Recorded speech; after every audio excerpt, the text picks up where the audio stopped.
The rain did not just fall, it punished. It smelled of wet asphalt and the bitter metal of a life dismantled. I sat on the muddy shoulder of the highway, miles from the comfort of a street lamp, clutching my 5-year-old daughter Lily to my chest as if my own warmth could shield her from the world's indifference. Behind us, our old sedan sat crippled, steam rising from its hood like a dying breath. Only 2 hours ago I had been a woman with a home, or so I thought. But Walker had decided that 3 years of my devotion, of my long nursing shifts that paid his debts while he chased shadows, were not worth as much as the silence he wanted. He had packed my life into a single battered suitcase and watched me drive away into the storm with nothing but $40 and a child who didn't understand why we couldn't go back. A truck roared past, its headlights blinding me for a second, splashing a wave of icy water over my knees. I looked at my hands, scrub-worn, steady hands that had held the dying and the newborn, now shaking as I felt the gate of my own invisibility. In this land that treats a woman's resilience as an invitation for further hardship, I was just another ghost in the rain. My phone buzzed in my pocket, a final mocking chime. A notification from the bank. Insufficient funds. Rent was due, my car was a carcass, and the night was swallowing us whole. I looked at Elily, her small face tucked into the crook of my neck, and I did something I never allow myself to do. I prayed for a stranger. That was when the sleek black sedan slowed. It didn't stop with the screech of a predator, but with a quiet, expensive dignity. A man stepped out.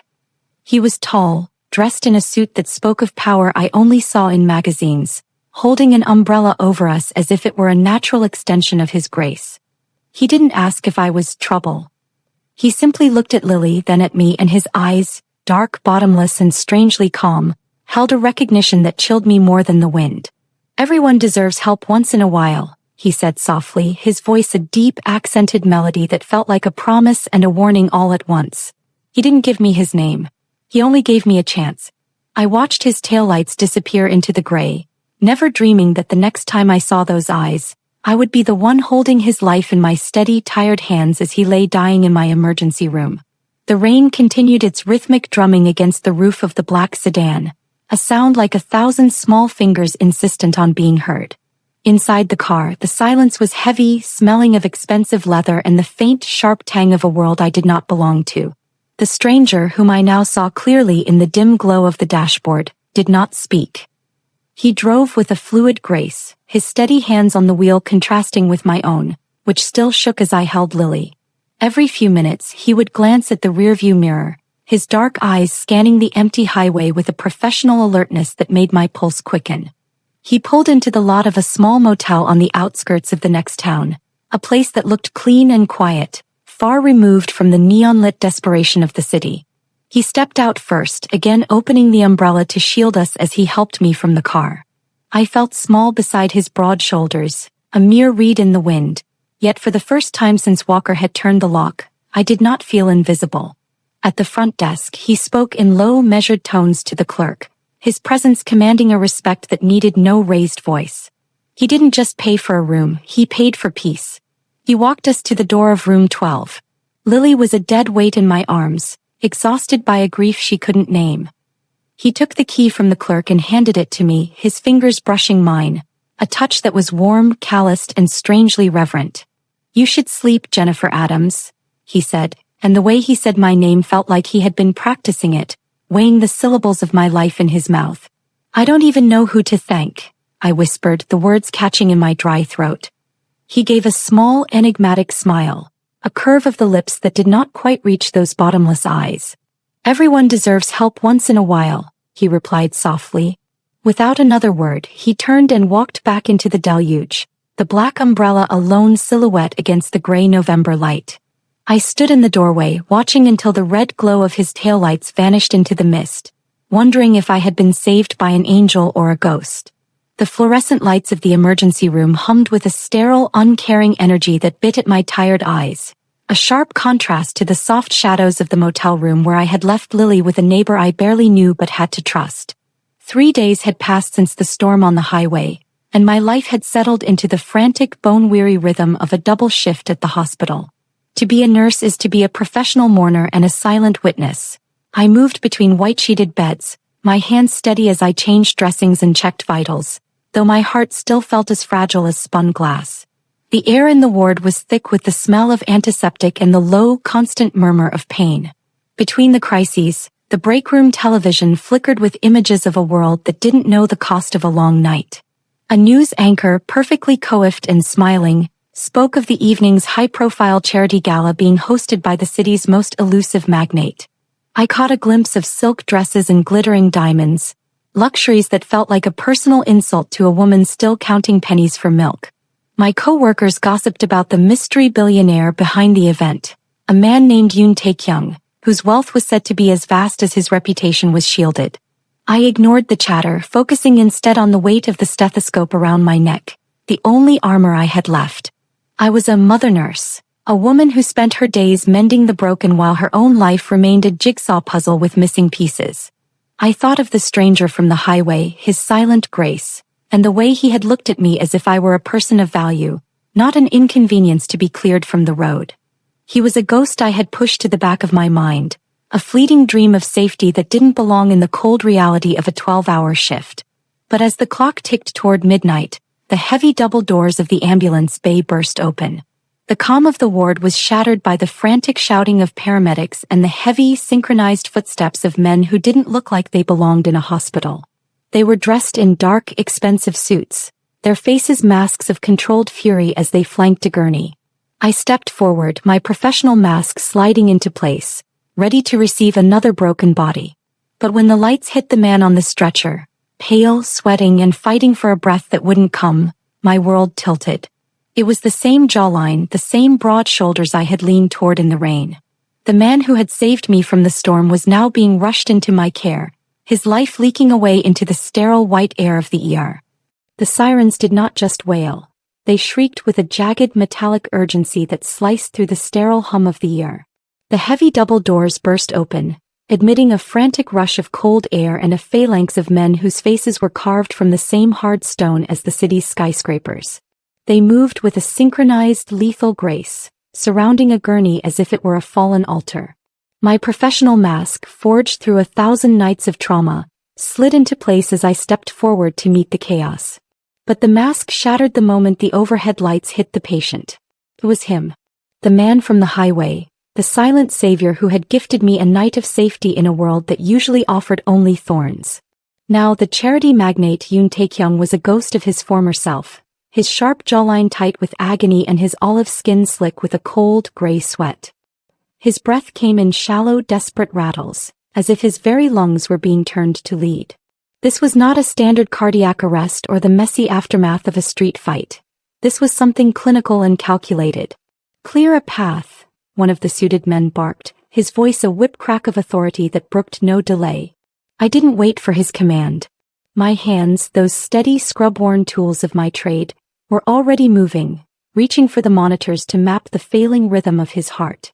As I cut through the fine silk of his evening shirt, the same dark, expensive fabric I had leaned toward in the rain, I saw the telltale signs, the pinpoint pupils, the erratic tremors of his hands.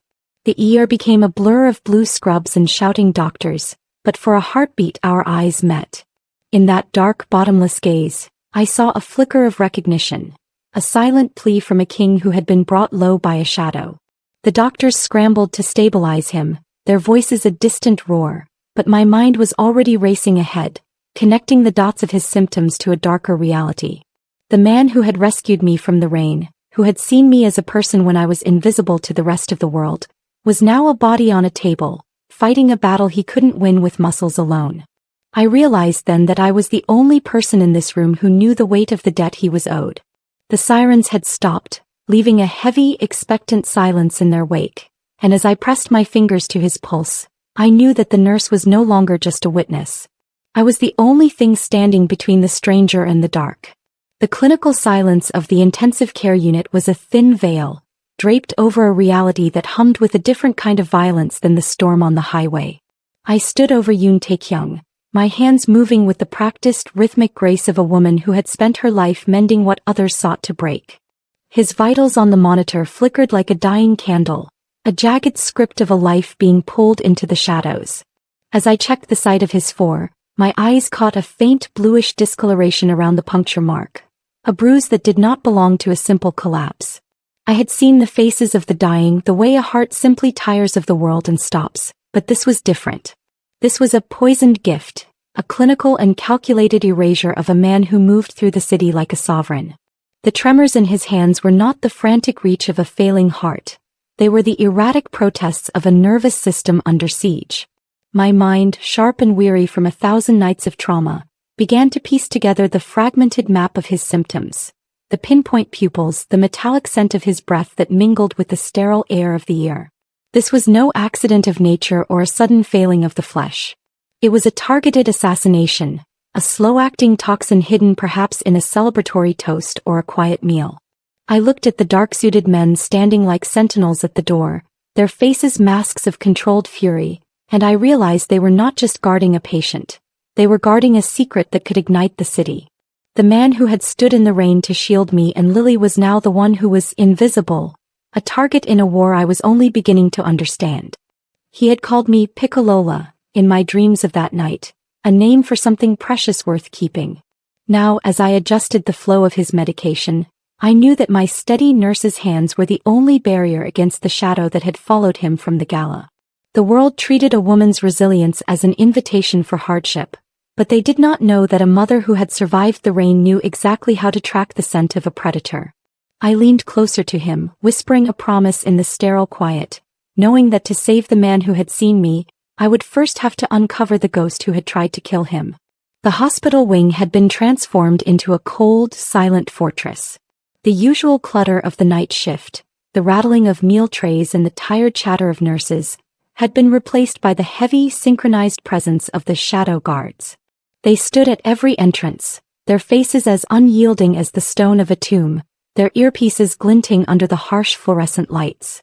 These were not the standard security guards of a public ward. They were men who looked like they belonged to a world of bulletproof glass and quiet, expensive violence. I moved through the air, my heart hammering a frantic rhythm against my ribs, yet my hands remained the steady, practiced tools of my trade. As I approached Tae-Kyung's room, two of the men stepped forward, their movements a lethal grace that blocked my path until they recognized my badge. I realized then that the man I had helped on the highway was no mere business magnate. No businessman required a phalanx of armed sentinels to guard his bedside.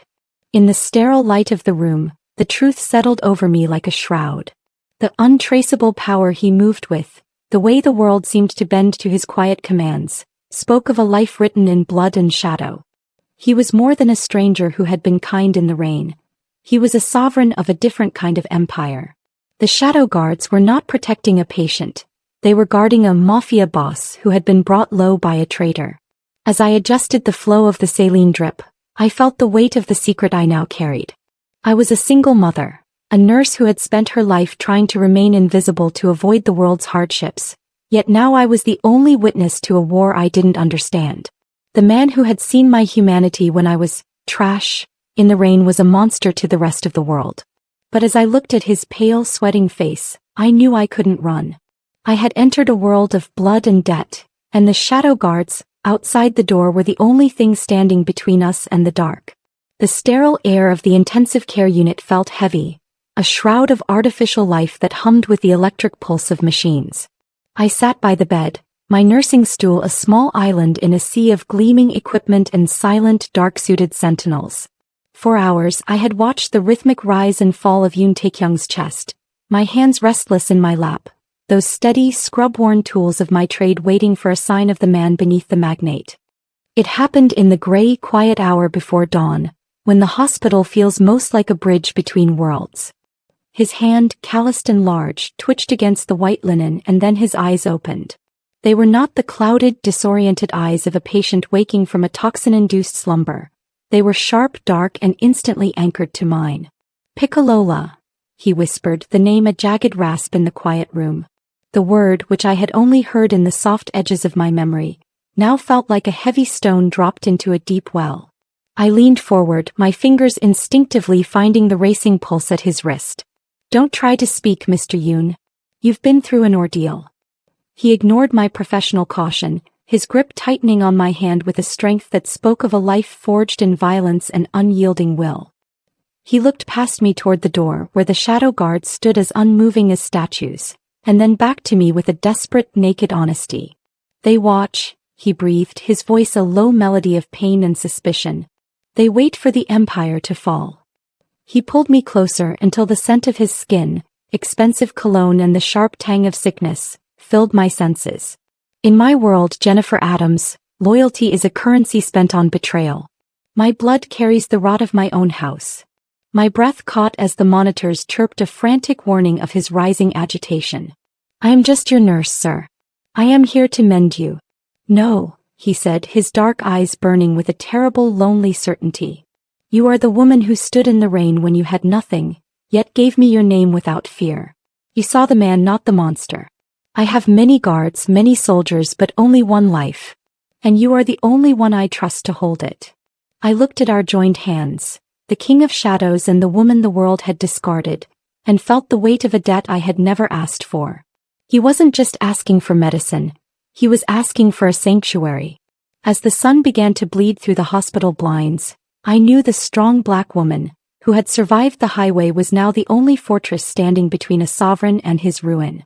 The transition from the sterile, fluorescent predictability of the hospital to the world of Yoon Tae-Kyung was not a choice, but a tethering.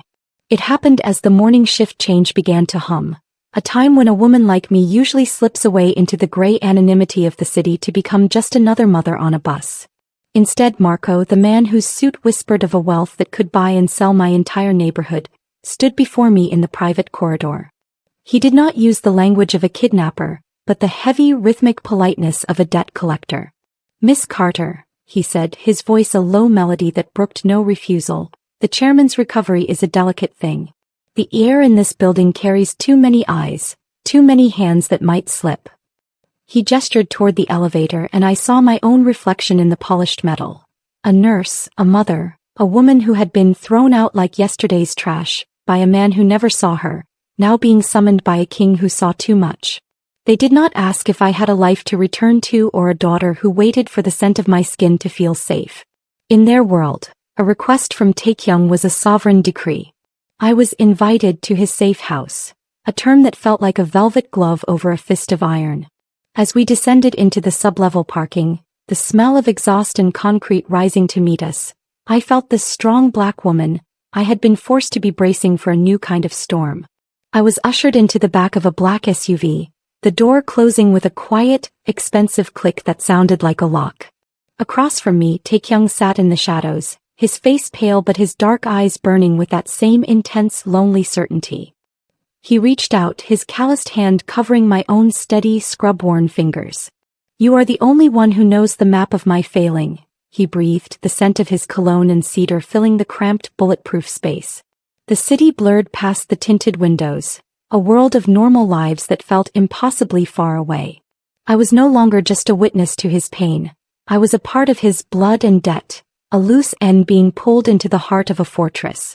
The brownstone was a fortress of silent, cold elegance, a place where the walls were thick with secrets and the air tasted of filtered sunlight and old-world power. As the heavy reinforced doors closed behind us with a final expensive click, I felt the world of the highway, the mud, the rain and the metal and regret, recede into a distant gray dream. Lily's small hand gripped mine, her eyes wide as she stared at the high ceilings and the original moldings that looked like frozen lace. This was a different kind of home, one where the windows were definitely bulletproof and the cameras in the corners watched with unblinking mechanical eyes. We were led up a curved staircase to a second floor that smelled of jasmine and cedar. The room they gave us was more than a bedroom. It was a sanctuary of soft gray linens and heated marble floors, a space larger than any home walker had ever deigned to share with me. On the dresser sat shopping bags filled with clothes in my exact size, silk and cashmere that felt like a challenge to a woman used to the rough honesty of hospital scrubs. It was a beautiful cage, a place where someone had been watching me longer than I realized, mapping the very dimensions of my existence. I stood by the king-sized bed, watching Lily bounce tentatively on the soft covers, her laughter a fragile, beautiful sound in this house of shadows. For a moment, the strong black woman I had been forced to be felt the weight of her armor begin to slip. This was the opulent, bulletproof world of a sovereign, a place where protection felt like possession. Tae-Kyung had stayed in the doorway, his dark eyes intense as he watched us, careful not to enter our small island of safety. "Everything I have is yours now," he had whispered, and I realized then that I had not just accepted help from a stranger. I had stumbled into a dark, complicated fairy tale. I was no longer a ghost in the rain, but a woman being seen and claimed by a man who scared and fascinated me in equal measure. As I looked out at the private guarded garden, I knew that while we were finally safe from the cold, the cost of this belonging was a life written in blood and shadow. The air in the office was thick with the scent of old paper and the sharp clinical smell of the toxicology reports I had insisted on bringing from the hospital. Yoon Tae-Kyung sat behind a desk of dark, heavy wood, his face a pale mask of controlled fury as he watched me. I was no longer just the woman he had rescued from the rain. I was the mother nurse, a woman whose steady, scrub-worn hands held the key to a different kind of survival. My mind, sharp and weary from 1,000 nights of trauma, moved over the data like a map of a battlefield. "The toxin," I whispered, my voice a jagged rasp in the quiet room. It wasn't just a random act of violence. It was clinical, calculated, a poisoned gift that required intimate knowledge of your routine. I spread the labs across the desk, pointing to the erratic tremors of the chemical markers that mirrored the tremors I had felt in his hands. "This specific compound takes hours to manifest. It was administered during your private briefing, not the gala." Tae-Kyung's dark eyes burned with a terrible, lonely certainty as he looked at the list of the few men who had been in that room. I saw his jaw tighten, his hands still pale against the dark wood, going white at the knuckles. In his world, loyalty was a currency spent on betrayal, a life written in blood and debt. He looked at me, and for a heartbeat the Mafia boss disappeared, leaving only a man who was tired of the paranoia, never trusting anyone. I pulled a secondary report from my bag, the one I had quietly run on the staff's medical clearances. "One of your lead security detail, Junho, has been filling a prescription for a masking agent, something that would hide the scent of this exact toxin on his skin." The silence that followed was heavy, a shroud of artificial life that felt like a bridge between worlds. Tae-Kyung reached across the desk, his calloused hand covering my own, his grip a firm, warm promise of protection. "You see the man, not the monster," he breathed, his thumb brushing across my knuckles with a reverence that made my breath catch. I was no longer an invisible ghost in the rain. I was the only fortress standing between a sovereign and his ruin. The moon hung over the city like a cold, silver coin, casting long, unyielding shadows across the manicured gardens of the brownstone. Inside, the air was thick with the scent of jasmine and the heavy, electric silence of a house braced for a storm. I found Tae-Kyung in the library, a room of dark wood and leather that felt more like a sanctuary than a place of business. He was standing by the window, his broad shoulders silhouetted against the flickering lights of a world that didn't know he was bleeding. I moved toward him, my footsteps muffled by the thick rugs, my hands, those steady, scrub-worn tools, resting at my sides. He didn't turn, but I felt the shift in the air, the way his presence seemed to reach out and claim the space between us. "The city looks peaceful from here," I whispered, the words a fragile bridge in the quiet. "Peace is an illusion, Jennifer Adams," he replied, his voice a jagged rasp of exhaustion and truth. He turned then, his dark eyes anchored to mine with a naked, desperate honesty that made my breath catch. "In my world there is only the fire we build to keep the dark at bay, and the fire our enemies build to consume us. I have spent my life standing between the 2-inch. He stepped closer, the scent of expensive cologne and cedar wrapping around me like a shroud. "They call me a monster, a sovereign of shadows. And for a long time I believed them. I let the ice settle into my bones because survival required it." His calloused hand came up, his thumb brushing my jawline with a reverence that felt like a prayer. "But then I saw you on that highway, a mother nurse who had been discarded by the world, yet still carried a light that wouldn't go out." I leaned into his touch, the strong black woman armor I had worn for years finally starting to crack. "I am just a woman trying to keep her daughter safe," I breathed. "No," he said, his forehead pressing against mine, his heart thundering a frantic human rhythm under my palm. "You are the human light in my dark world. You are the only thing that makes me remember that I am more than the blood on my hands." In that midnight hour, trapped between the fires of his empire and the shadows of my past, I realized that I wasn't just his nurse. I was his salvation, and he was the only man who had ever truly seen me. The heavy silence of the brownstone was shattered not by a sound, but by the vibration of a phone that didn't belong to me. It sat on the mahogany side table in the hallway, a sleek black slab of glass that pulsed with a rhythmic, insistent light. I picked it up, my nursing hands, those steady, scrub-worn tools, trembling slightly. The number was unknown, a jagged string of digits that felt like a cold wind blowing through the house. "Hello, Miss Adams," a voice murmured, smooth and cultured, yet carrying the sharp edge of a blade wrapped in silk. "My name is Torrio Valentino. I believe we have matters of life and death to discuss." My blood turned to ice water in my veins. I looked toward the stairs, where Lily was sleeping in the room filled with cashmere and jasmine, oblivious to the wolf at the door. "How did you get this number?" I whispered, my voice a brittle rasp. "I know the name of your daughter's favorite doll, Jennifer. I know the exact moment you leave for your night shifts." A pause followed, heavy with the weight of an empire.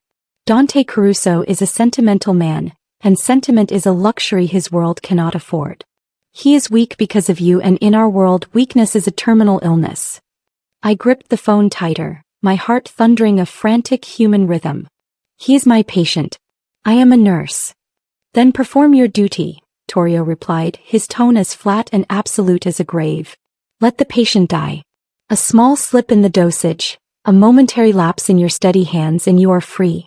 I will provide a new identity, a new home, and a life for your daughter where she never has to know the smell of rain and regret." "And if I refuse? Then the world becomes a very small place for a single mother," he said, the threat hanging in the air like a shroud. "People die, Jennifer.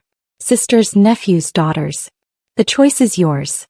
The line went dead, leaving me standing in the center of the opulent fortress that suddenly felt like a cage. Torrio was right. I was the loose end, the vulnerability that could bring a sovereign to his knees. I looked at the dark wood and the bulletproof glass, thinking of the man upstairs who had looked at me and seen a person worth keeping. In this world of blood and debt, I was being asked to choose between the stranger who had saved me and the child who was my soul. The nurse's stand was no longer just about medicine. It was about surviving a war that had finally reached my hands. The threat from Torrio Valentino hung in the air of the brownstone, a foul, invisible mist that no amount of expensive jasmine could mask. I stood in the darkened kitchen, the cold linoleum biting through my socks, clutching the phone until my knuckles were white and ridged like bone. He wanted me to be the instrument of Tae-Kyung's erasure, to turn my steady, life-giving hands into the tools of a quiet medical murder. In his eyes, I was a woman of no account, a loose end, whose only value was the proximity I held to a sovereign's heart. He thought that because I had been discarded by one man, I would be easily bought by another. He did not understand the quiet, fierce strength of a mother nurse who had already survived the metal and regret of the rain. I looked at the staircase leading to Lily, then toward the room where Tae-Kyung lay, a man who had seen me as precious when the world saw me as trash. I would not run. To run was to remain a ghost, a victim of the strong black woman myth that demanded I flee until there was nowhere left to hide. I was a nurse, trained to monitor the shadows of the human body, to catch the subtle shift in a pulse or the telltale scent of a failing system. If Torrio wanted a momentary lapse in my steady hands, I would give him a performance instead. My mind raced with the clinical precision of a woman mapping a treatment plan. I reached for the medical supplies, my fingers moving with a rhythmic, soulful grace. I wouldn't let him die, I would make him appear to die. I knew the exact combination of medications that would mimic a systemic collapse, lowering his heart rate to a ghost-like crawl, cooling his skin until it felt of the grave. I would bait the trap with the very weakness Torrio sought to exploit. I would be the nurse, the mother, and the shield. When I re-entered Tae-Kyung's room, the shadow guards watched me with their usual masks of stone, but I saw only the man who had called me Piccolola. I leaned over him, whispering a promise against his temple as I adjusted the flow of his four. "They think I am a loose end, Tae-Kyung," I breathed, my voice a low melody of unyielding resolve. "But I am the fortress." I would wait for the assassin to come, for the mole to reveal himself in the presence of a dying king. In this world of blood and debt, I was finally taking my stand, not as a victim but as the one who decided who lived and who was consumed by the dark. The trap was sprung not with the thunder of guns, but with the quiet, devastating precision of a woman who knew the threshold of the soul. When the mole crept into the room, his hand trembling as he reached for the syringe that would deliver the final quiet blow to a collapsing king, I stepped from the shadows. The shadow guards, alerted by the silent alarm I had triggered, moved with a lethal synchronized grace that turned the bedroom into a cage. The mole was not a monster from a distant land, but Junho, the man who had stood at the door with a mask of stone while the rot of betrayal festered in his heart. Yoon Tae-Kyung did not die. My steady, scrub-worn hands had mapped the ghost of his pulse, holding him in the gray space between worlds until the threat was purged. When he finally woke, the color returning to his sharp jawline, his eyes found mine with a recognition that burned through the sterile air of the brownstone. He was a sovereign who had been brought low by his own blood, yet saved by a woman the world had discarded like yesterday's trash. "You stood in the fire for me, Jennifer Adams," he breathed, his voice a low melody of pain and unyielding will. He sat up, the dark silk of his robe falling open to reveal the scars of a life written in violence. He reached into the drawer of the mahogany nightstand and pulled out a ring, a vintage, elegant band that looked like frozen light. "Toria was right about one thing. You are my weakness, because you are the only human thing I have left." He took my hand, his calloused thumb brushing my knuckles with a reverence that made my breath catch. "I cannot offer you a normal life, a safe life, of white fences and quiet afternoons. My world is one of blood and debt. But I can offer you a contract, an alliance of blood."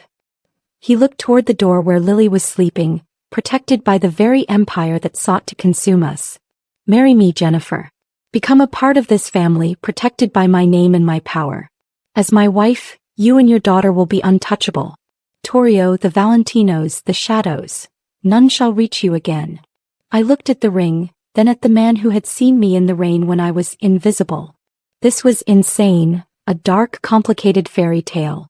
But as I felt the warmth of his hand, I realized that for a woman who had been thrown out, this was the only home that was real. "Yes," I whispered, the word a prayer and a promise. "Yes." He pulled me close, his heart thundering against my palm, and I knew that in this dangerous, beautiful world, I was finally someone worth keeping. The morning sun rose over the city not as a threat, but as a blessing, painting the reinforced windows of the brownstone in hues of honey and gold. I stood in the center of the master bedroom, the heavy silk of my morning robe a soft caress against skin that had once been mapped only by the biting cold of the highway. Lily was already awake, her laughter drifting from the garden below where she played under the watchful, now gentle eyes of the guards who had once looked like statues of salt. I looked at the platinum band on my finger, sitting beside the vintage diamond that had belonged to a woman who understood that love was the only true currency in a world of blood. This was the final resolution of my journey, from the metal and regret of the rain to the untouchable warmth of a sovereign's home. I was no longer a mother nurse, standing on the periphery of other people's lives, an inconvenient ghost waiting for a crumb of recognition. I was Jennifer Caruso, a woman who had been seen and claimed, not as a possession, but as a partner whose voice mattered in the turning of an empire. Tae-Kyung entered the room, the scent of cedar and expensive confidence following him like a shadow. He moved toward me with that fluid, predatory grace that no longer sparked fear, only a deep, resonant belonging. He didn't speak, he simply wrapped his arms around me, his heartbeat a steady, human rhythm against my spine. "You are finally home, Piccolola," he whispered into the crook of my neck, his breath a promise that the stranger, who had found me in the storm, would never let me be stranded again. I leaned back into him, watching the city hum beyond our bulletproof sanctuary. Yes, there were still threats and shadows, and the world we inhabited was a dark, complicated fairy tale, where the price of safety was eternal vigilance. But as I felt his hand rest possessively over mine, I knew that the strong black woman, who had carried the world alone, was finally at rest. The rain that once smelled of failure now tapped against the glass like a lullaby, washing away the yesterday's trash of my past. I had found my place in this strange, dangerous, beautiful world, and for the first time in my life I was exactly where I was meant to be. I was no longer lost. I was the queen of the empire that had risen to meet me in the rain.